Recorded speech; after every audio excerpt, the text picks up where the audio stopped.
Good evening, dear friends. It's a privilege for me to be able to share with you today just a few learnings and reflections from my own journey as a Christian medical professional. Isn't it beautiful how God connects us through platforms like these, even in the midst of a pandemic, so that we can edify each other? We have just concluded a training session for community volunteers in palliative care with our palliative care team for about 20 pastors in a neighboring district. This is a district from which many of our patients come. It was a beautiful experience of digging deep into God's Word, searching for His heart, grappling together with our struggles and our confusions, and understanding a little more from each other's stories and personal experiences and insights. How God would have us think, love, and live. The passion and dedication of these dear people of God really inspired us as we engaged with them, and we came back renewed and energized. I do hope that our interaction today and throughout this conference would do the same for us all. The theme that the Lord laid on my heart as I was thinking about this session comes from Hebrews 13, verse 13, which reads, "Let us then go to him outside the camp, bearing the disgrace he bore." Let me share a story with you. But before I do, there are a few disclaimers about the stories. How I wish that all our stories had a happy ending that we could see here. The truth is, though, that we are living in the period before the grand finale, a period where the brokenness of the world around us breaks our hearts too, if we have eyes to see it. A period where the redeeming power of the cross has limitless scope. These stories are still incomplete, and the author of the destiny of this universe has the final word on the destinies of each of these precious people created in his image. Reena Bai entered our outpatient department when her name was called after she had paid the 20 rupees for her consultation, and she waited to be seen. I love the fact that our patients can see a specialist doctor for 20 rupees with their heads held high. Yes, it costs more for the ensuing investigations and treatment, but at least they are in our midst where a relationship and further conversation is possible. And for the most part, it does not really take a lot of resource to deliver reasonable quality care with dignity. When our junior doctor asked Reena Bai what her complaint was, she said that she had some pain and discomfort in her chest for a few days and she wanted some medicines to relieve it. The doctor had to convince her to allow an examination, without which he told her it would be impossible for us to help her. She finally agreed. Once on the examining table, and the multiple layers of dirty coverings were removed, the doctor was shocked and dismayed as hundreds of maggots fell out in clumps from a large fungating breast mass that had copious, foul smelling, putrid discharge. The doctor, who had been trained in palliative care, was still unprepared for how to respond to the scene, and his reflex reaction was to want to turn his face away from the horrifying sight and the revolting odor. However, resisting this urge, he turned his gaze to Reena Bai's face. He saw there downcast eyes brimming with hot tears of shame.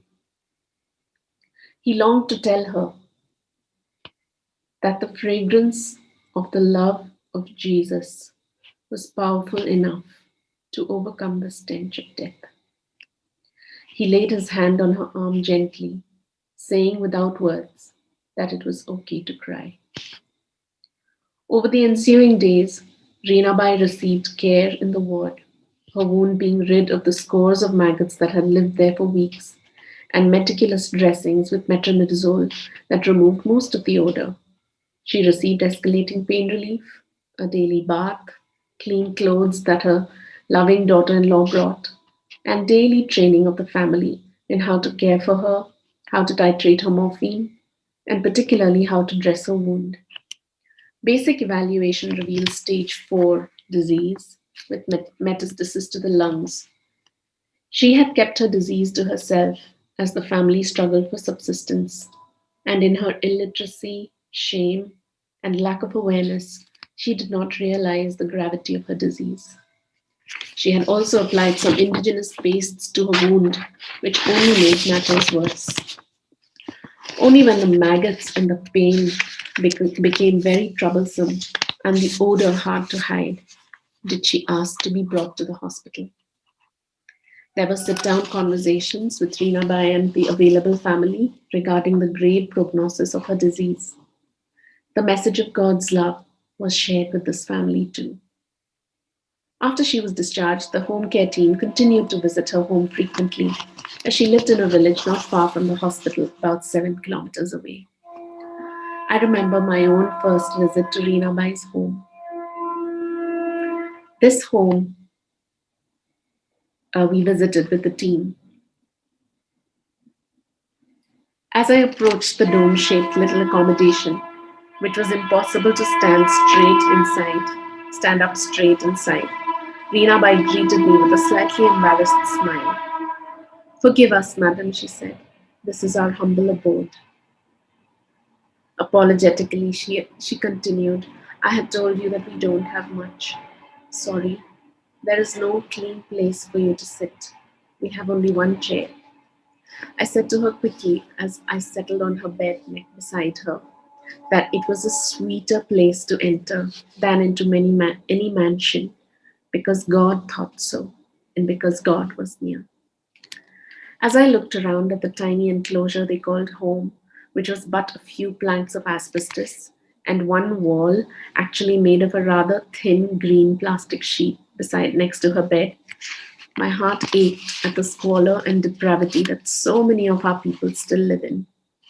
There was an open drain in sight from where I sat next to Reena Bai, with swarms of flies hovering over it, likely the source of her maggots. There was no clean water source or secluded toilet area, as they had settled in a clearing near the highway, in a row of similar asbestos dwellings. Her husband was alcoholic, and the rest of the family sold steel utensils in baskets that they carried on their heads on the highways and in buses. With the pandemic, business had been slow, and the family struggled for food. This time, her wound was dressed and clean, and her daughter in law demonstrated how they had been sterilizing old cloths in a pressure cooker as we had taught them, using the material that our team had provided. There is no smell now, madam. I have been dressing her wound daily, just like you taught me, she said with a sense of accomplishment that warmed our hearts. Reena Bai was able to sleep much better now that her pain was relieved, she said. Her daughter in law told us how Reena Bai so enjoyed the time and the love that the team shared with her. She talks about you all so much and really looks forward to your visits. The induration from Reena Bai's wound had now spread wide across her chest, and the lymphedema was severe, although she was pain free with the morphine. As we taught her the massages and applied the lymphedema bandage on her swollen limb, she asked again, is there any hope for me, madam? We shared again of the glorious hope of restoration and complete reconciliation through faith in Jesus, his sacrifice on the cross on Reena Bai's behalf, and his resurrection that defied death and sickness and pain. She listened carefully with a longing look in her eyes. We sang a song of hope and then prayed for her, as on each visit. The whole family came to the road to see us off, except Reena Bai, who was too weak to walk. A few days later, she was brought to the hospital with severe respiratory distress from a large malignant pleural effusion that was drained. Once relieved, she went back home, much weaker, but more prepared. She and her family continued to receive visits from our team with the continuing message of love, care, companionship, and hope till the day Reena Bai passed away just 2 weeks ago with her dignity affirmed, and we so hope with eternity secured. Let us then go to him outside the camp, bearing the disgrace he bore. This call from the writer of Hebrews tugs at my heartstrings. There probably is a more developed theological explanation for the practical implications and applications of this invitation. But let me please share with you what it means to me in simple terms. Let us then go. As followers of Jesus, we are to get up from where we find ourselves by default and go elsewhere. It is almost as if the writer is saying that this place we must go to is barely ever the one that we will reach automatically by just going with the flow. The flow of the world would lead us to a place of comfort, not to a place of laying down our lives. The default mode of the world is self gratification, not self denial.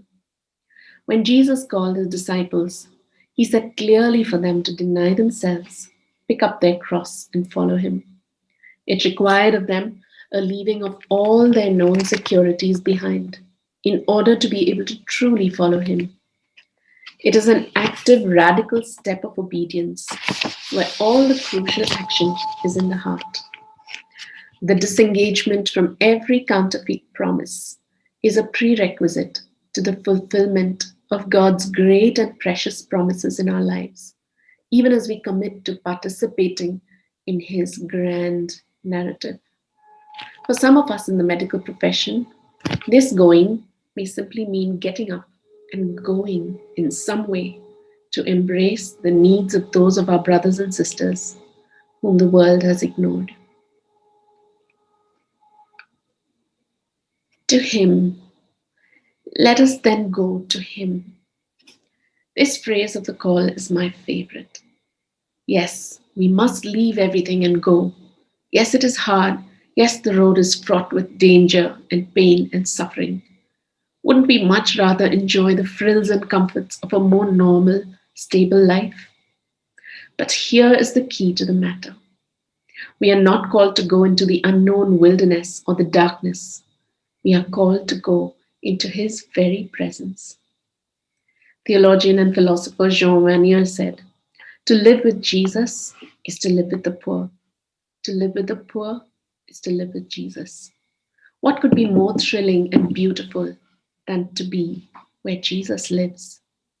My dear friends, He does not call us into a vacuum of self denial, but into His intimate company for the sweetest fellowship with Him. Doesn't He know that this need is our greatest need? And this place is where we will find our deepest fulfillment. Let us then go to Him. Let us then go to Him, to the anchor of our souls, to our joy, to our very great reward. This is where He is to be found in the greatest measure. Let us not think that we will be disappointed when we go to Him, the fountain of life. But let us also be cautioned that if it is not Him we go to in our efforts to serve, we will become tired, frustrated, and burnt out. On the contrary, when we go to Him, the fountain of life, we do not burn out, rather, we burn on.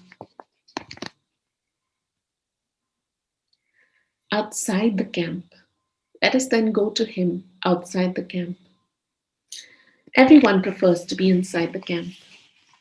It may be the camp of our sufficiencies or the camp of our securities. It may be the camp of having control over all the variables in our lives.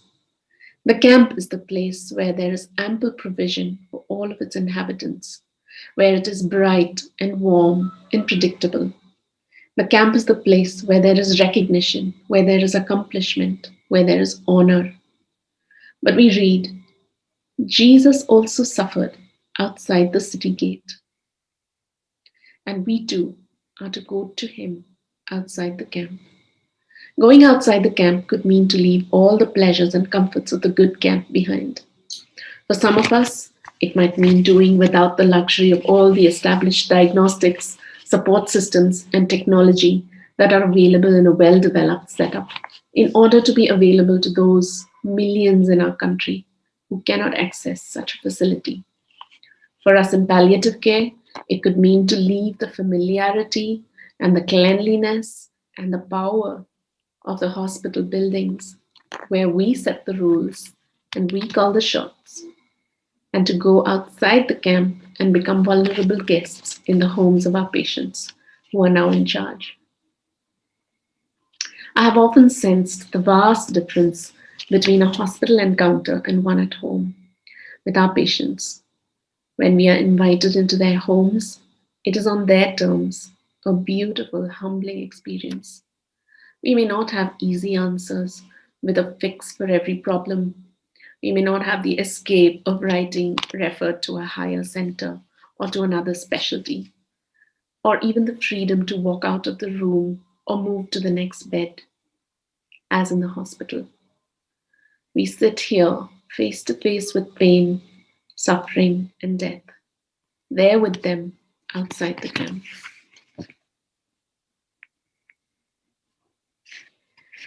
This precious, gorgeous little girl comes to my mind, who very aptly represents those who live outside the camp. Her name is Kavita. We met her only about 7 weeks ago when she accompanied her mother and father to the hospital.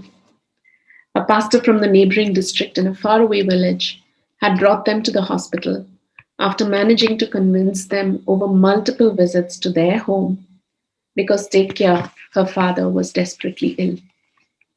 Please note here that in this pastor was a carrier of hope, going to Jesus outside the camp long before any of us appeared on the scene for this family. When Tekia came to our hospital and we evaluated him, we found that he had extensive tuberculosis and he also was an alcoholic and was in severe alcohol withdrawal. He was very hypoxic. He required oxygen support. He received care for about 10 days before we were able to wean him gradually off oxygen and send him home. While at the hospital, Kavita befriended everyone. Her beauty and her charming ways captured our hearts. When we screened her, we found that little Kavita had TB too. We started her on treatment with the pediatric TB formulations that are available at our hospital and provided free of cost to all our patients. We counseled her mother extensively and repeatedly, educating her on the importance of regular complete treatment. We also provided this family with food rations as they were extremely poor. When Tekia went home, we called when it was time for him to review. We have a system of telephonic follow ups to facilitate compliance for TB treatment, as most patients with TB are a particularly vulnerable group of people who need more support for good outcomes. When we called Tekia's family, we learned to our dismay that Tekia had passed away. We urged the pastor who had brought Tekia in the first place, who was our only point of contact as this family had no functional phone, to please help Kavita to review for her next supply of ATT drugs, lest she meet an outcome similar to her father's. Unfortunately, he told us that Kavita, along with her mother and her other two siblings, had gone to Gujarat for work, living in a migrant settlement, and there was no way to contact them.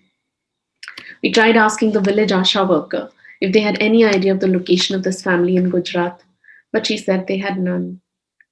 It is now over 10 days that Kavita has missed her drugs after having received a month's supply. When I went to Surat recently to drop my son at the airport for school, this is last week, we came across multiple such settlements made up of plastic sheets, where poor migrant laborers from the tribal regions of Maharashtra live for months working in the fields of richer farmers. Kavita and her mother likely lived in one of these.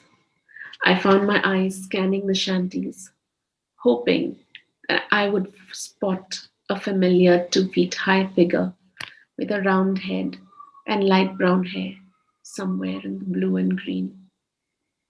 The odds of finding her here, outside the camp of the village, where there are no records that she even exists, are too low. She lives outside almost every camp you can name. The village, the community of those who are well fed, the camp of those with secure shelters, the camp of those who will go to school, the camp of those who are aware of their rights, the camp of those who are empowered to live flourishing lives, and possibly now, even the camp of those who will be able to exercise their right to life.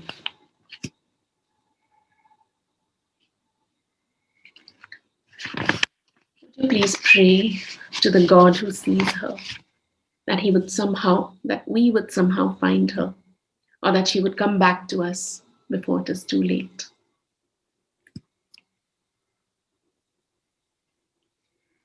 Bearing the disgrace he bore, let us then go to him outside the camp, bearing the disgrace he bore. No one enjoys disgrace, neither did Jesus. He bore it, he endured it, and he boldly calls us to do likewise. We read in Hebrews 12:2, let us fix our eyes on Jesus, the author and perfecter of our faith, who for the joy set before him endured the cross, scorning its shame, and sat down at the right hand of the throne of God.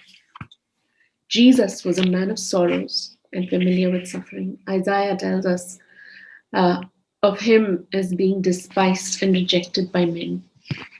The climax of his humiliation was the experience of the cross. How can we partake of the disgrace he bore?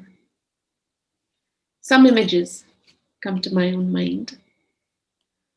One of these is of our palliative care team members' visit to the local district hospital, along with Lalita, our patient with severe muscular dystrophy.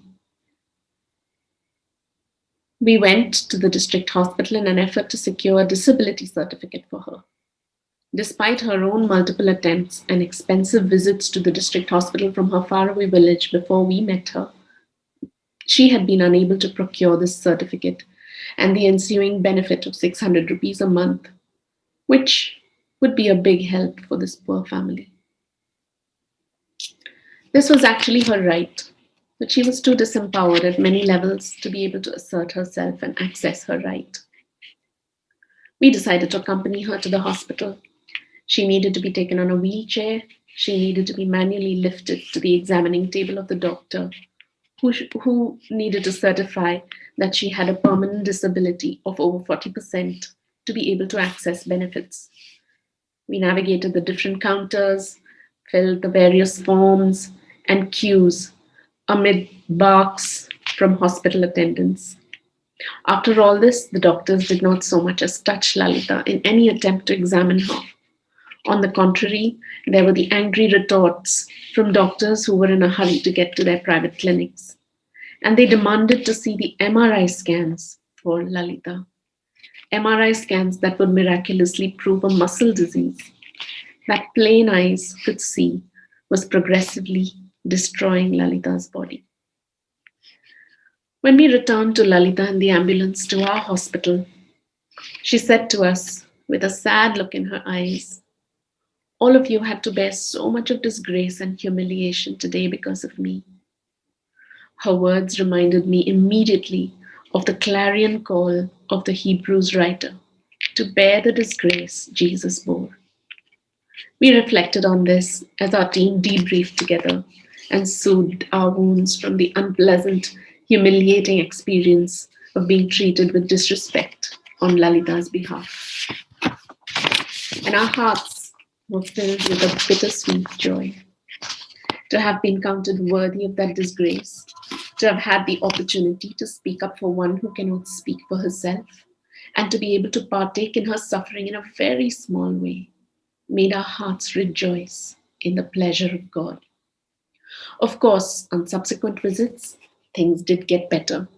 The clerks at the counters, the doctors in the examining rooms, and even the cleaning people at the district hospital now recognize this familiar trope that often brings a precious person with disability on a Wednesday to help facilitate their due entitlements. This is a strange bunch, they probably think, that never demands to be seen out of turn, never reacts angrily to a harsh word.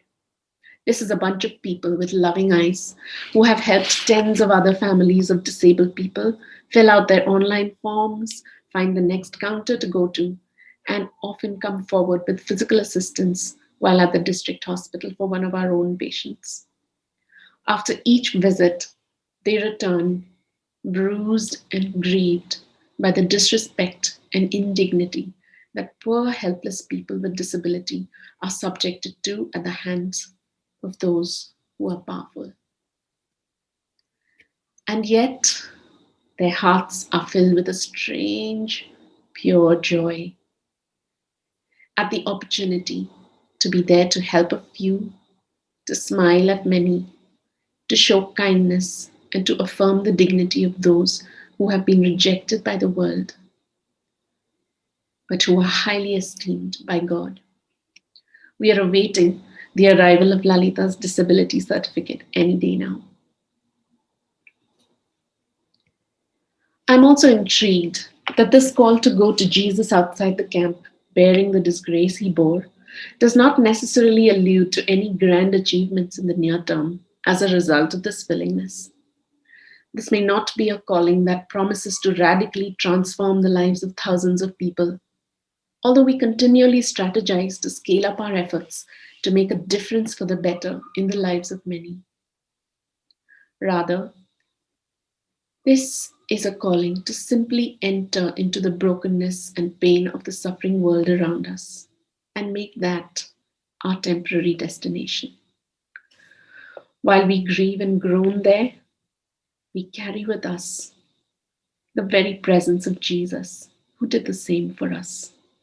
And even though we groan inwardly under the burden of this suffering, we carry in jars of clay a treasure of inestimable worth, the all surpassing power that comes from God.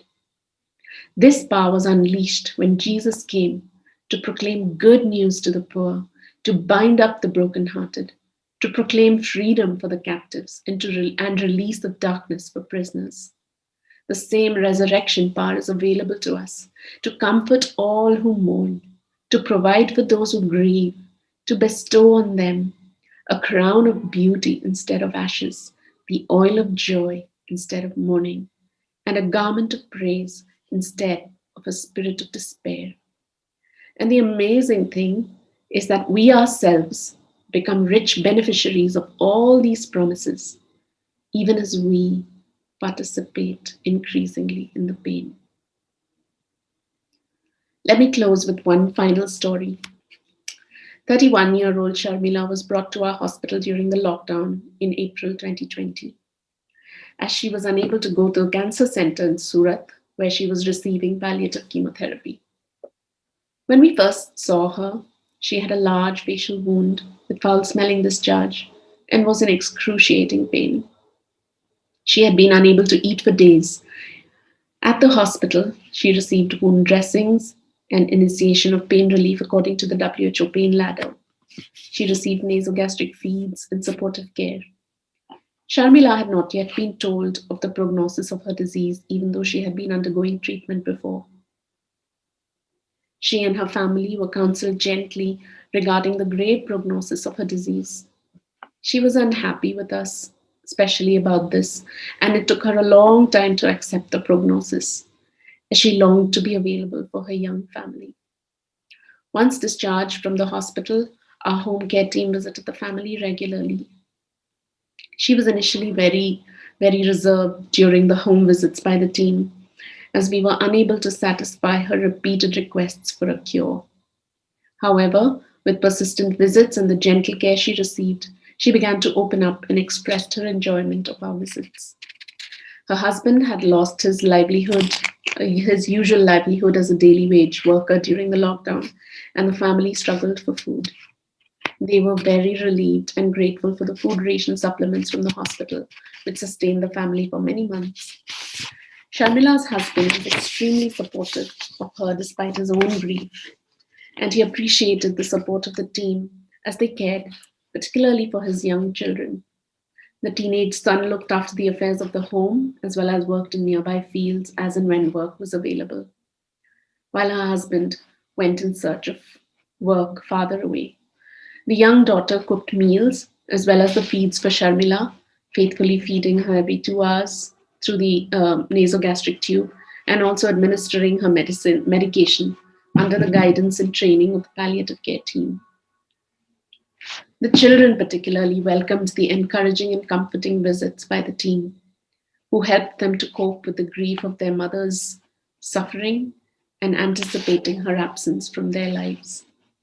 There was often no easy answer to their multiple challenges, and all we could do was listen to them and plead with God for mercy on their behalf.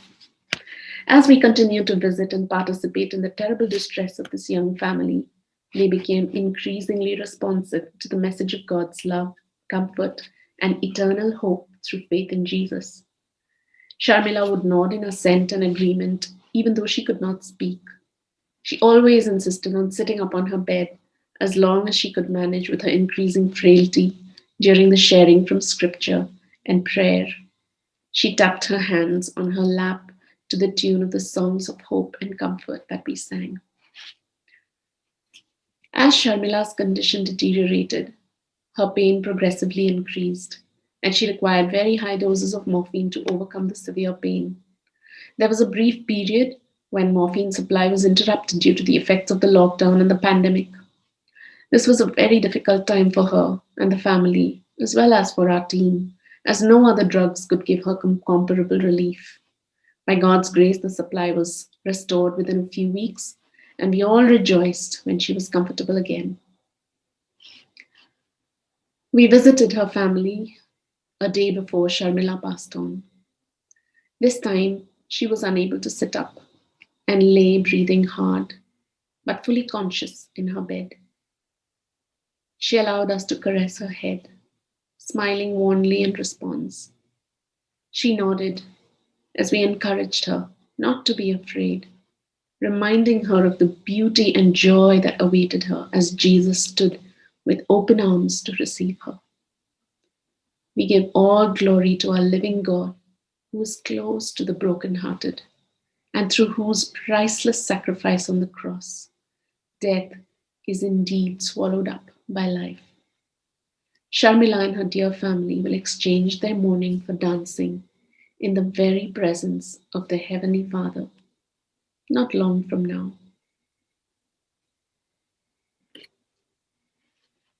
I don't know what your personal camp looks like, my dear students and my dear friends.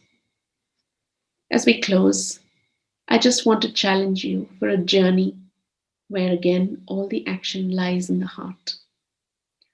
Would you be willing to go to Jesus outside the camp, bearing the disgrace he bore? Thank you.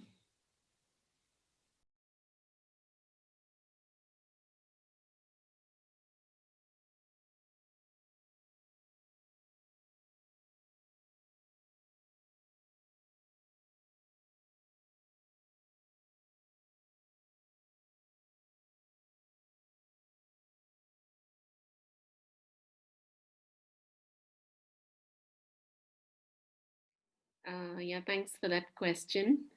Um, so, our team actually is a nurse and social worker led team. And that's the team that goes out. So, the team usually consists of 3 or 4 people. There's a social worker and a nurse and a counselor. And sometimes there is another person from the hospital who does work both in the hospital and the team. The idea is to integrate palliative care and the vision of palliative care, not only for it to be like something that happens outside the hospital, but for the hospital team also to be, to have that vision, because there are a lot of people with palliative care needs who we cannot go to, whose homes we cannot go always.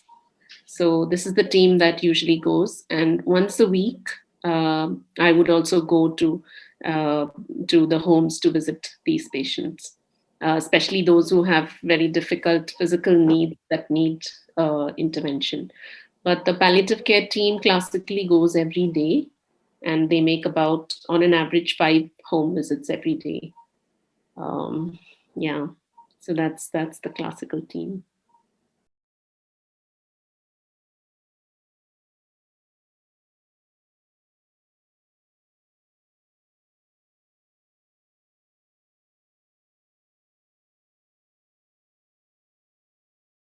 Yeah, I think that's a great, opportunity.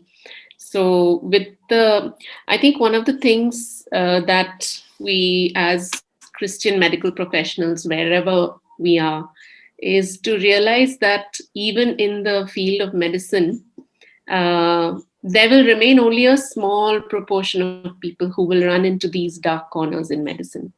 And throughout history, we have seen that it is Christians who run into these places. It's Christians who go where nobody else would like to go.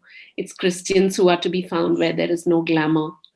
And so this desire is really, I think, a very godly one, to be equipped in palliative care, basics of palliative care, which it's not really it should not be seen as a specialty. It is something that every practicing medical professional should be equipped with. And now there are a lot of opportunities for good trainings in palliative care.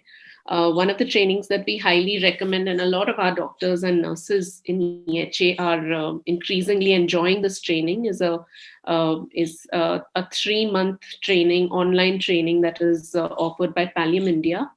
And so this is for nurses as well as doctors, and it's excellent. So that is one that I would really recommend. And apart from that, there are, depending on, there are some trainings that are available for, like, a national fellowship, which is more developed and more intense. And there is also the IAPC training that is available. So there are a lot of options, but I think the recent one which we have found to be very useful is the online training in palliative care offered by Pallium India. So if you are interested, you could contact one of us, and I would be happy to give you more information about that.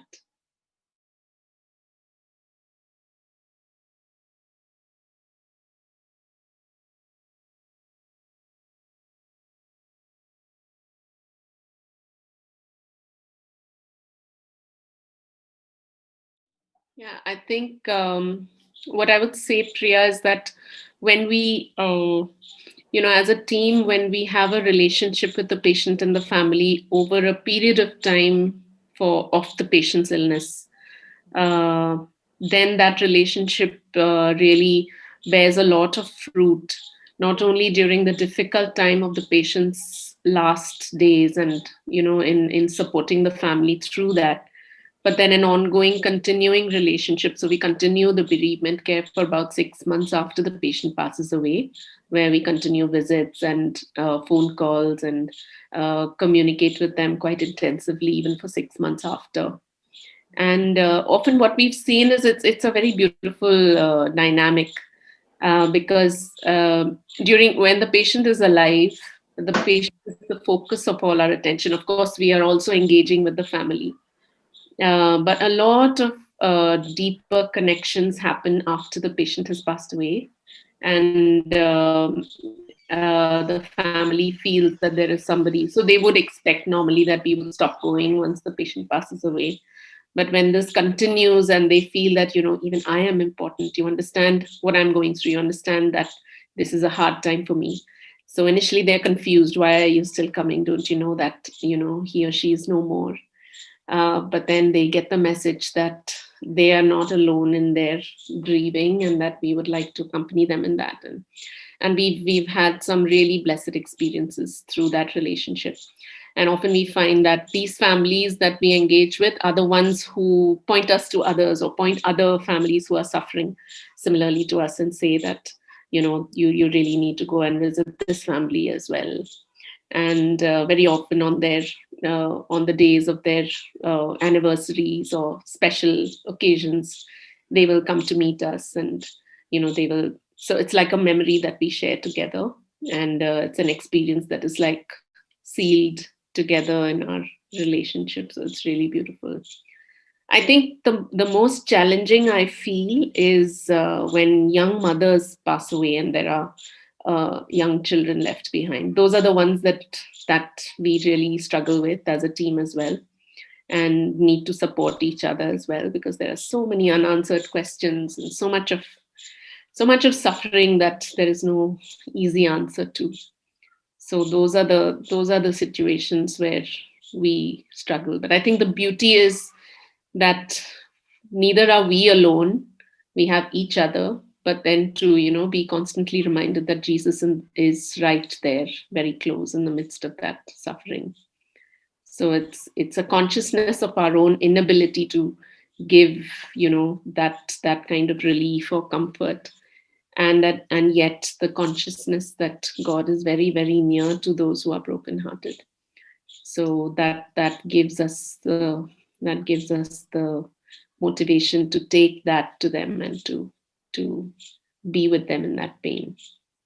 So it's like this strange mixture of pain and joy. I often have sensed that where there's not much pain, somehow there is a limited experience of the joy and comfort of God as well.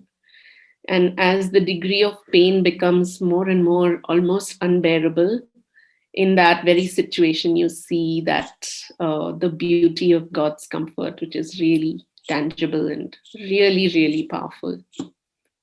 So, yeah.